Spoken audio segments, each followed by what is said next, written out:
Hi friends, today we will talk about how to fix or how to solve the problem of Getcontact app.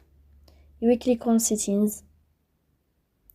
Here you will enter to apps, default apps, app settings.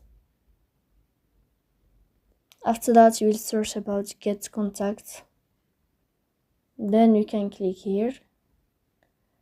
After that, in this page of app info, you will click on first stop and you will click OK. Then you will go to the window of storage.